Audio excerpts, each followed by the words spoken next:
What's up, everybody? Welcome back to my YouTube channel. Once again, this is the Evolution of D. I'm back and I'm late than a motherfucker.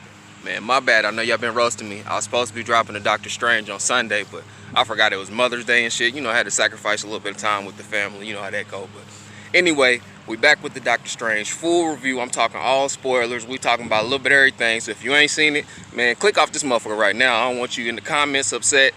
Go see it. Y'all ready? Let's talk. So first off, when I'm watching it, I'm sitting here thinking like, this is kind of an odd choice of movie to drop on Mother's Day weekend for Marvel. But then as the movie kept going and I started to see like the themes, just a lot of motherhood themes and stuff like that about just the life of a mother and the wants and needs and desires of a wife or mom or a woman. So I understood that was, and I'm sure that definitely wasn't like by chance by Marvel. Like they know what the fuck they're doing, like as far as dates and when they drop shit. So that was decent. This movie was for sure, without a doubt, probably the most graphic Marvel movie they ever had. Like, they had like real dead bodies. Like, they don't normally, if they show somebody getting killed, like they'll do a cutaway or something. Think of like when Ronan killed the one dude, they show him stabbing his head, cut away, show him laying down type stuff.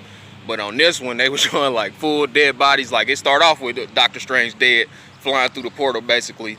And then they do the whole Weekend at Bernie's, get the dead body up, get him walking again. Like, hey, it's a lot of dead bodies in that motherfucker. So if you got young kids, you might want to, I don't know, you might want to preview it before you let them watch it. But that's on you. I feel like this movie definitely put Scarlet Witch as like the MCU equivalent to Jean Grey the Phoenix, basically. Like, in this movie she got damn near multiversal spanning powers. So she's Omega level for sure in this movie. So I thought that was dope.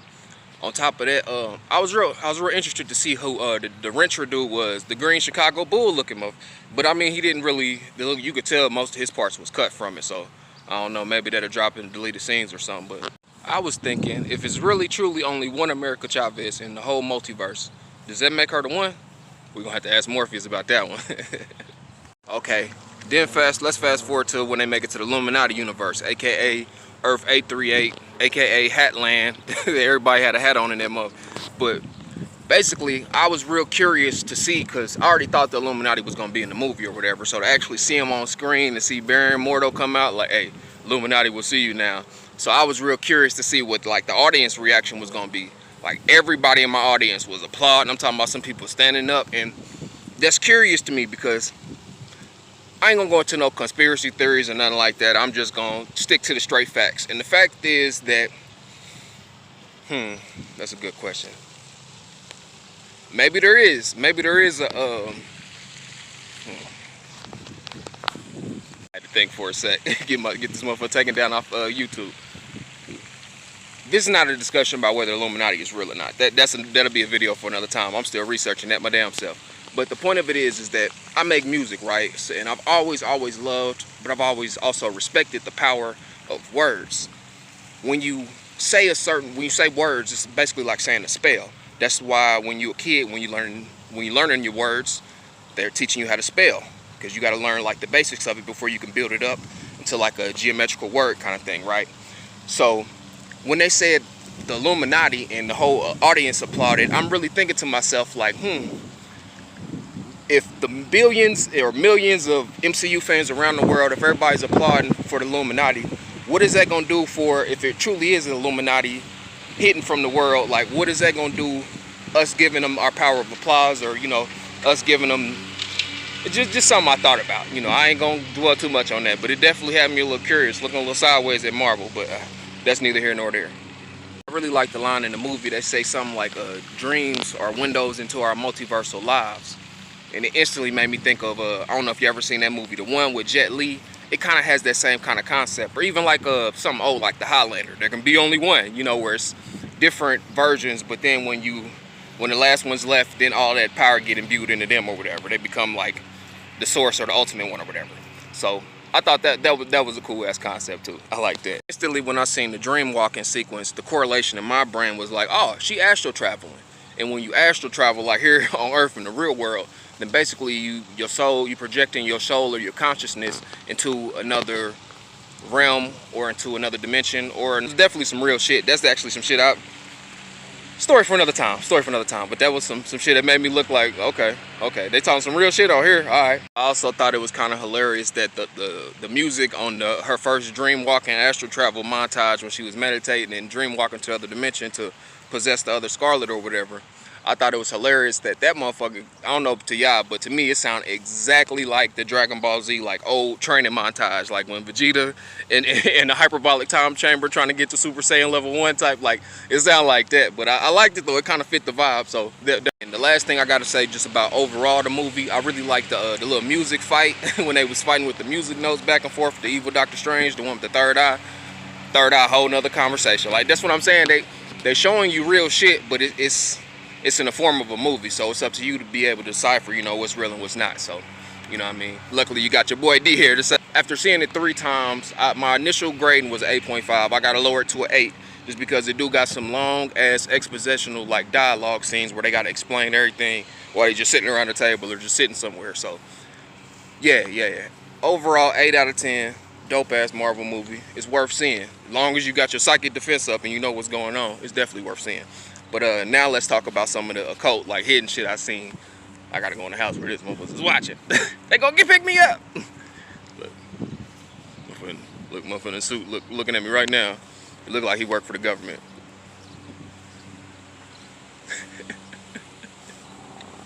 Motherfucker say the word Illuminati, motherfuckers pop up in the suit, looking dead at me. Let me go ahead and take my black ass in the house. But hold on, we about to finish this though. Alright, I had to come in the house, come sit down for a sec. Boy, got a little crazy outside, but okay.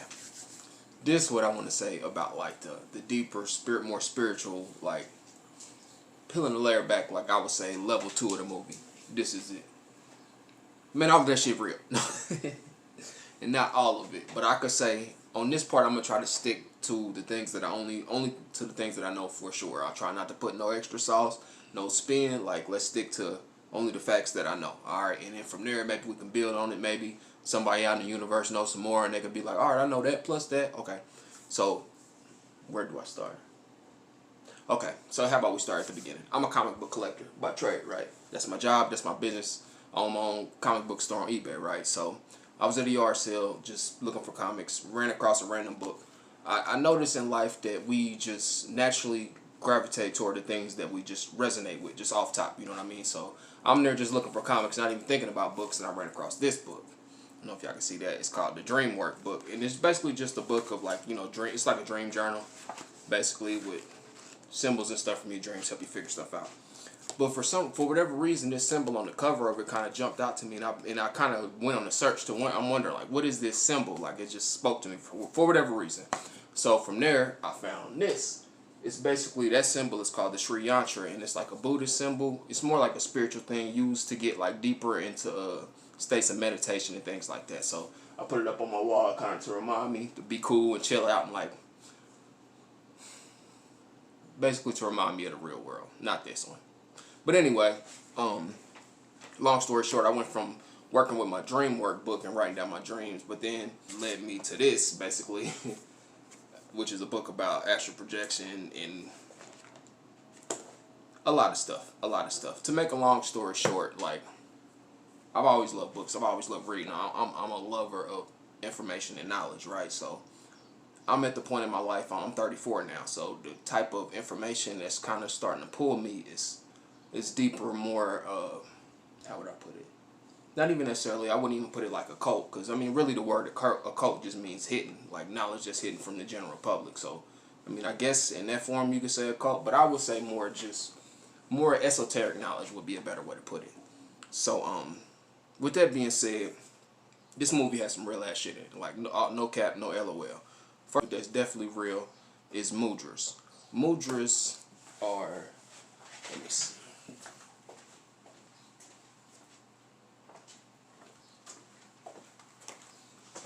I just finished reading this book, right? This is called Mudras, the healing power of the hands, or the healing power of mudras, the yoga of the hands. So it's all about teaching how you can touch certain pressure points on your hands, and each sign that you make, basically, it means different things, and it gives you like different. Okay, so let me read straight from the book. Okay.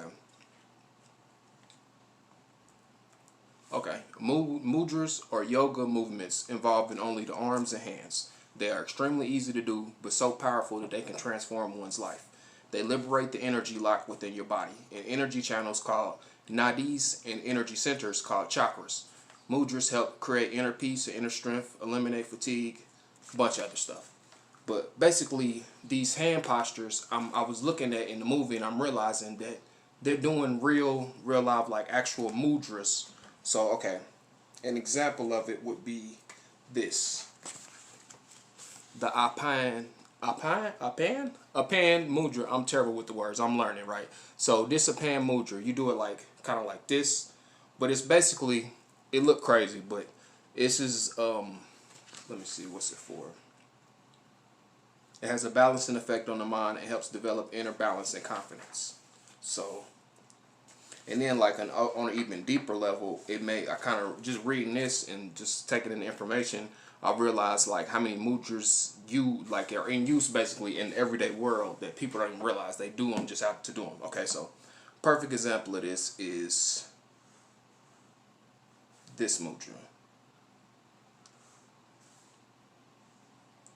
Close all fingers of the hands except the four fingers. Bend both the four fingers like hooks and place them opposite each other. Move them away in opposite directions and they are like two enemies facing each other. Now fold all the fingers except the little fingers of both hands. Bend them to form a hook and place them against each other. Now you represent two friends. In both these mudras, the left hand is held above the right. So that's basically saying this is the mudra.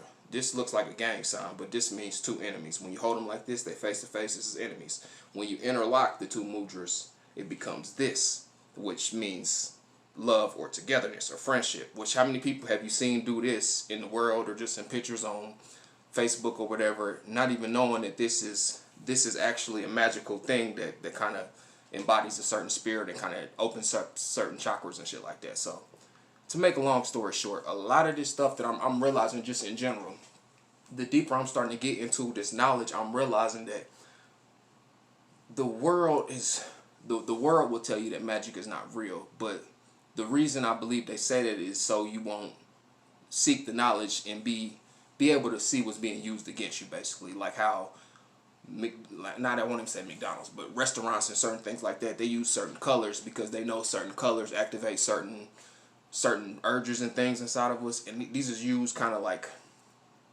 used to target us. And I feel like the more you understand how these symbols and underlying things work, or just even subconscious things work, then you can kind of, I guess, kind of build up a defense to it. So that's my whole purpose of this video. So with that being said, mandalas, mudras is definitely real. Mandalas is the second thing. A mandala, I always say it terrible. This is like a mandala basically, and that's like the symbol. It's like a magical symbol. So I put a little clip of Doctor Strange, right there, doing a mandala. That's what that is. It's like a sigil and a symbol. Okay, so my basic overview, and this was kind of the biggest thing that I want to say because this really stood out to me. Man, Sam Raimi be on some other shit, some other shit, right? So Sam Raimi, just go walk with me real quick. Let me just go ahead and flow with this. Let me get a little sip of agua, and we're gonna talk. Sam Raimi wrote and directed The Evil Dead, right? I love The Evil Dead, classic horror movie, love it. But even as a child, it's one part of Evil Dead that I always like weirded me the fuck out. It creeped me out, and I didn't know why then. But the first time I ever seen it, when they get the the Necronomicon, I think it's called, the Book of the Dead or whatever.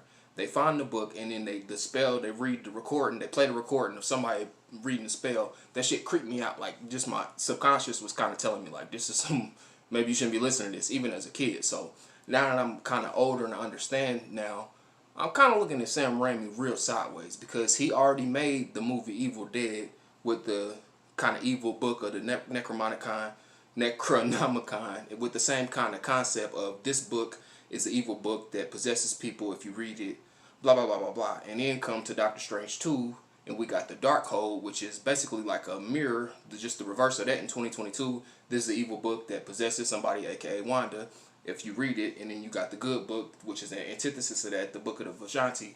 And it really made me think that you got to pay attention to the source of things, right? So I feel, this is my opinion, us as humans, when you get to like the higher levels, we truly just vessels. Like we get a lot of our thoughts and a lot of our ideas from somewhere else, and then they flow through us and come out in the form of, you know, I wrote a song, you know what I mean, or I directed a movie. And when you look at anything that someone created, it has the signature of the author in it. I think would be the perfect way to put it, right? So when I'm looking at these Sam Raimi movies and I'm looking back at the source, I'm thinking to myself, why is he so like concerned with these evil books? I guess I would say it's just I guess they just kind of stick out to me. Sam Raimi, I don't know what his ass on, but I fuck with Spider-Man too.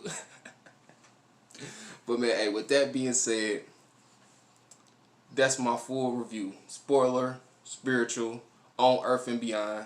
Man, if y'all like more, y'all want more videos of this and me going like level 2 on some shit and like talking about other kind of things I'll be saying, because there's so many movies like that. Don't even get me started on Close Encounters of the Third Kind or like The Matrix, the fucking man. So I mean, if y'all want to see more videos, more content like that, leave a like, thumbs up. Y'all know what to do. Man, hey, this is the Evolution of D. I'm gone. That Kendrick dropped tomorrow, so I'm about to be busy for about 3 days. I gotta live in there. So with that being said, I'm out.